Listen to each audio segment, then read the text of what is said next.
নমস্কাৰ, পুনৰ এটা নতুন ভিডিঅ'লৈ সকলোকে স্বাগতম জনাইছোঁ। এইবাৰ 2024 বিধানসভাৰ নিৰ্বাচনৰ বাবে সাজু হৈছে অসম প্ৰদেশ কংগ্ৰেছৰ যুৱৰাজ গৌৰৱ গগৈ।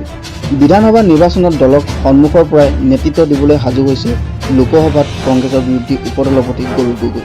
গৌৰৱ গগৈ নিজেই প্ৰতিদ্বন্দ্বিতা কৰিবলৈ ঠিক কৰিছে সমষ্টি। কংগ্ৰেছৰ ভিতৰুৱা আৰু গৌৰৱ গগৈ ঘনিষ্ঠ সূত্ৰই জনোৱা মতে 2024ত গোলাঘাট সমষ্টিৰ পৰা প্ৰতিদ্বন্দ্বিতা কৰিবলৈ মন মেলিছে গৌৰৱ গগৈ। এটা সময়ত কংগ্ৰেছৰ দখলত থকা গোলাঘাট সমষ্টিটো অজন্তা নেওগে শাসকীয় বিজেপিলৈ যোৱাৰ পাছত এইবাৰ কংগ্ৰেছে পুনৰ নিজৰ দখললৈ আনিব বিচাৰিছে।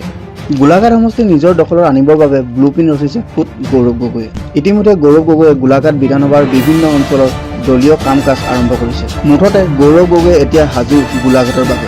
এই ক্ষেত্ৰত চাবলৈ গ'লে পূৰ্বৰ কংগ্ৰেছী নেত্ৰী তথা বৰ্তমানৰ বিজেপিৰ নেত্ৰী আৰু কেবিনেট মন্ত্ৰী অজন্তা নেওগ হ'ব গৌৰৱ গগৈৰ মূল প্ৰতিদ্বন্দ্বী। গোলাঘাটৰ প্ৰতিদ্বন্দ্বিতা কৰাক লৈ সাংবাদিকে সোধা প্ৰশ্নত গৌৰৱ গগৈয়ে উত্তৰ দিয়ে যে মোক লৈ বহু বাতৰি ওলাই থাকে, কেতিয়াবা মই নগাঁৱত আকৌ কেতিয়াবা যোৰহাটত নিৰ্বাচন খেলিম বুলি।